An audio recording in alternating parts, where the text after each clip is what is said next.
Saya Atira. Antara paparan dari negeri di bawah Bayu pula, 40 menara telekomunikasi akan dibina di kawasan Parlimen Persiangan di bawah jendela sehingga 2022. Nur Hazimah Radik ada perinciannya. Silakan. Terima kasih Muhammad Shah. Assalamualaikum dan salam sejahtera. Veteran politik Sabah Tan Sri Abdul Ghani Kilong, 88 tahun meninggal dunia akibat sakit tua di Hospital Queen Elizabeth, Kota Kinabalu malam tadi. Allahyarham menghembuskan nafas terakhir pukul 12.30 malam dan selamat dikebumikan di tanah perkuburan Kampung Silau Ranau 1.30 tengah hari tadi. Ketika dihubungi RTM, anak kedua Allahyarham Muhammad Anwar Abdul Ghani memberitahu Allahyarham dilahirkan pada 30 Mei 1932 di Kampung Mantan Ranau. Allahyarham merupakan salah seorang penerima anugerah tokoh Malaysia sempena sambutan Hari Malaysia pada 2010 berikutan jasanya dalam pembentukan Malaysia pada 1963. Sementara itu, cucunya Gabriel Syaril Daud Gilong Everett menyifatkan Allahyarham sebagai idola yang banyak menyumbang kepada tanah air negeri Sabah dan pemergiannya merupakan kehilangan besar buat negara khususnya rakyat Sabah. Sepanjang hayatnya, Allahyarham pernah berkhidmat dengan 3 bekas Perdana Menteri terawal. Allahyarham juga pernah memegang jawatan sebagai Menteri Hal Ehwal Sabah dan Pertahanan Awam pada 1963 selain menjawat jawatan Menteri Kesihatan, Menteri Kehakiman serta Menteri Kerja Raya, Pengangkutan dan Kemudahan Malaysia antara 1969 hingga 1978. Allahyarham asalnya merupakan seorang peladang sebelum menceburkan diri dalam bidang politik, kemudian bersara dari arena politik setelah tewas dalam pilihan raya 1978 dan kembali menjadi seorang peladang selepas perserahannya.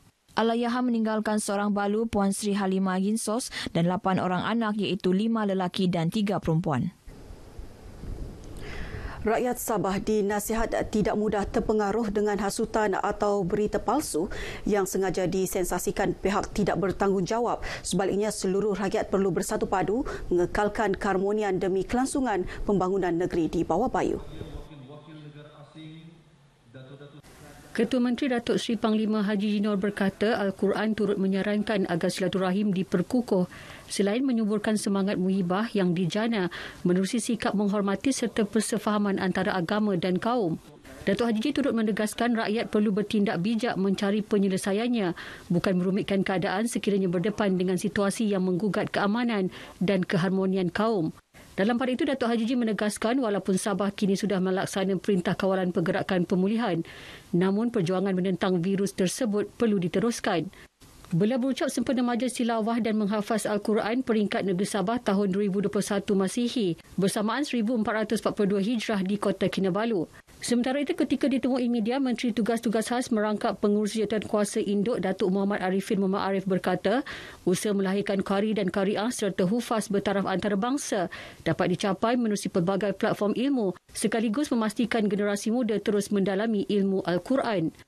Usaha yang perlu kita jana untuk memastikan pelapis-pelapis ada dan terbukti. Alhamdulillah dengan usaha Jahin, Muiz, Jakim, para qari dan qariah, guru-guru semua untuk melatih anak-anak dalam bidang tarannum Al-Quran ini sangat penting.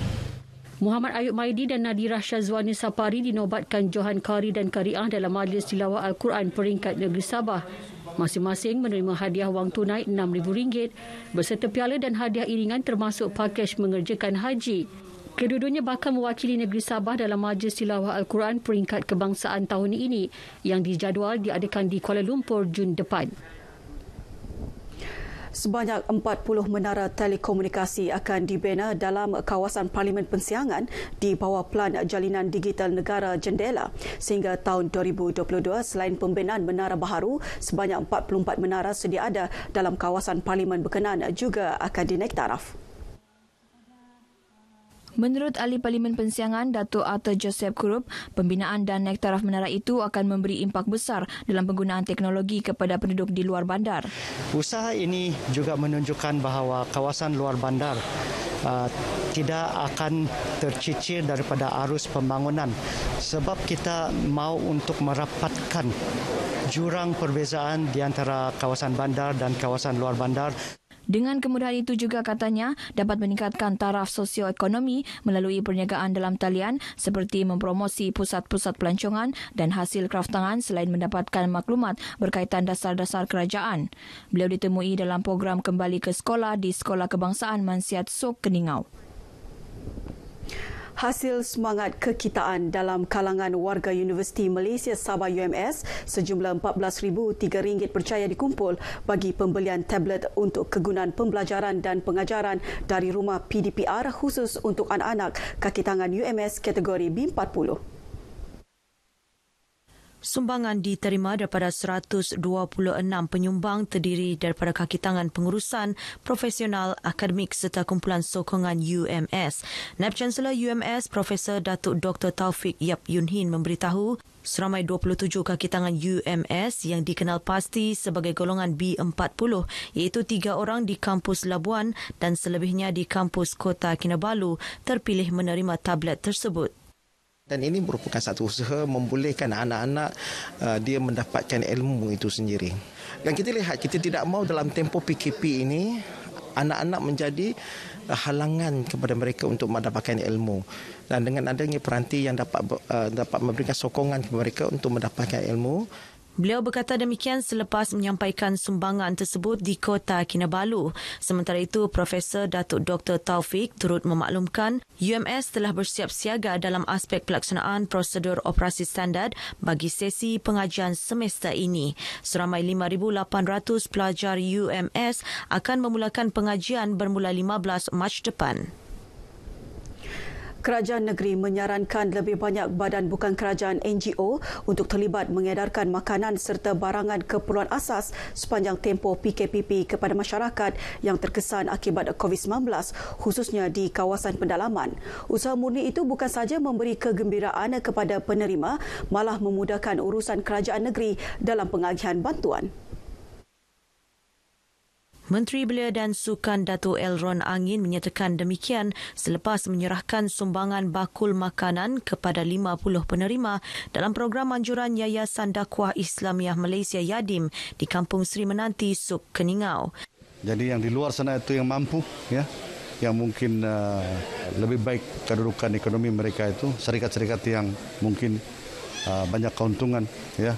Kita minta juga mereka ini supaya bersama-sama untuk menghulur bantuan-bantuan yang dapat mereka hulurkan kepada bukan saja masyarakat di Kampung Seri Menanti, tetapi di tempat-tempat atau warga yang memerlukan bantuan ini. Dalam majlis sama, Datuk Elron yang juga ahli Dewan Undangan Suk turut memaklumkan kerja baik pulih Masjid Al-Amin akan dilaksana dengan peruntukan RM25,000.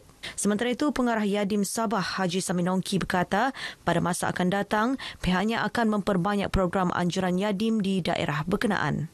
Inilah peranan Yadim sebagai sebuah agensi, bukan saja menyampaikan sumbangan dan juga menyalurkan dasar-dasar kerajaan, kita juga memainkan peranan merapatkan hubungan di antara pemimpin dengan masyarakat.